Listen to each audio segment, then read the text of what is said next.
One of the problems with Bull Run, the first Bull Run, was the wounded who managed to get themselves back to Washington could not gain admittance.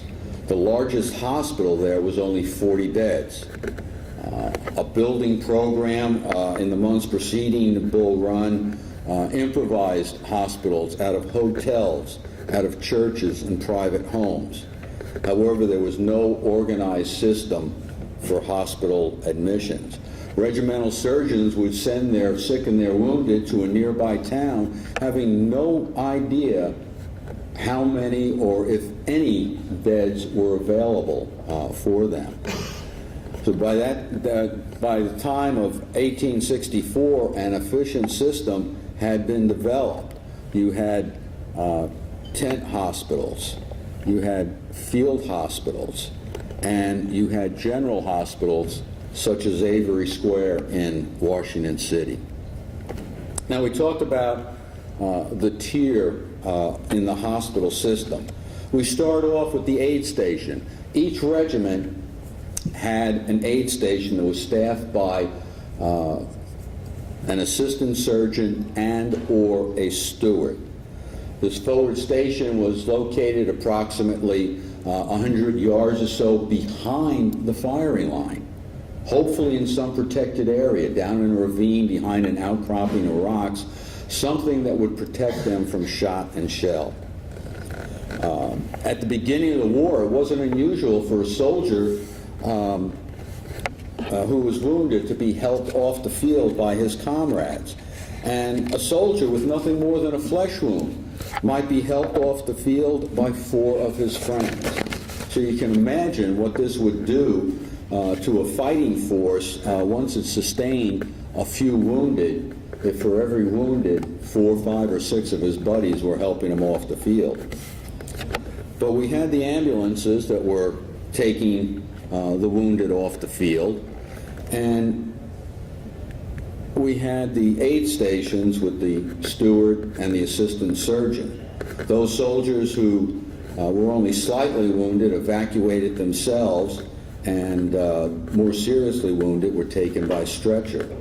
Now, these stretcher bearers, which in a lot of cases consisted of the regimental band, they wore distinctive badges on their hats and on their arms. They each carried a canteen and a knapsack with first aid supplies. The treatment they received at these aid stations was confined to bleeding control, bandaging wounds, some splinting, and the administration of opiates and whiskey for pain and shock. Horse-drawn four-wheeled ambulances were evacuating the wounded from the aid stations to the field hospitals by 1864. We mentioned Jonathan Letterman, medical director of the Army of the Potomac in 1862. It was Dr. Letterman who reorganized the field system of care that by 1864 was extended to all Union armies. The inefficient regimental system was discarded in favor of brigade and then divisional organizations. By the time of Cold Harbor in 1864, the divisional hospitals were grouped together by corps to form a large hospital complex. These hospitals were located at a suitable point, 1 to 2 miles from the probable battle site. In this organization, only the most accomplished medical officers were assigned to perform all the major operations. Other doctors were assigned as surgical assistants, as wound dressers, or as administrative personnel. Once the wounded arrived at the field hospital, they were lifted from the ambulance and placed on the operating table for complete evaluation. This consisted of probing the wound with instruments or with the surgeon's most readily available probe, his finger. He did this to determine the nature of the injury. This was followed by removal of foreign objects, loose bone fragments, and debridement. Now, the more humane surgeons would use chloroform or ether before beginning this exam. Definitive treatment was carried out almost immediately because the doctors back then found out that it was best to do any operative treatment, such as an amputation, within the first 24 hours of the soldier being wounded. If they waited any longer, the chances of infection would set in, and the odds of the soldier surviving greatly decreased. You must remember, this was before the time of asepsis, antisepsis, and Lister's germ theory. Fresh cases promptly transferred from the battlefield, although contaminated, were not infected. Nor were the field hospitals contaminated by infected cases, since the continuous flow of large numbers of casualties in Grant's 64 and 65 campaign necessitated the transfer of the more serious cases to the general hospitals after definitive field surgery. Now, we talked about general hospitals. What were they? They were located in the major cities of the North and the South, and they were referred to as such because they would admit soldiers from any unit. In the early stages of the war, hospitals were considered spreaders of disease and the major cause of mortality. People at that time did not go to hospitals unless they were indigent or had absolutely no family members to take care of them. If you were sick, if you were injured, you were taken care of at home by your wife, by your mother, your sister, whatever the case might be. At the start of the war, there was not a single general military hospital anywhere in the country. The largest post hospital, consisting of 41 beds, was way out in Fort Leavenworth, Kansas. Well, in '62, a vast building program began, so that by 1863, the North had 151 hospitals with almost 59,000 beds. And by the end of the war, there were 204 hospitals with close to 137,000 beds. These hospitals ranged in size from 100 beds to Moore General Hospital in Philadelphia, which had 4,000 beds. These hospitals were built in what was known as the pavilion style. They were well ventilated, and the buildings connected by corridors. During the Crimean War, Florence Nightingale had shown that large hospitals were not necessarily deadly. Good ventilation and cleanliness were the keys to success, and these became mandatory as these new hospitals were being built. Now, Surgeon General Hammond required that his medical officers submit regular reports of their cases, the treatment, and the results. These reports were compiled after the war into 6 volumes entitled The Medical and Surgical History of the War of the Rebellion. The reprint is now in 15 volumes, and because of political correctness, has been retitled The Medical and Surgical History of the Civil War. This remarkable work was the first major American academic medical contribution that was recognized in Europe. It provided detailed statistical documentation of the medical and surgical management of the war. In the beginning, the treatment of wounds was done individualistically by 1 or 2 doctors at the regimental level. But as time went on, as the Sanitary Commission provided textbooks and monographs to the physicians, and as a result of the large divisional organization, standards of treatment were developed. Now, in order to understand the problem facing the medical officers of the time, it's appropriate for us to take a brief look at the wounds they faced.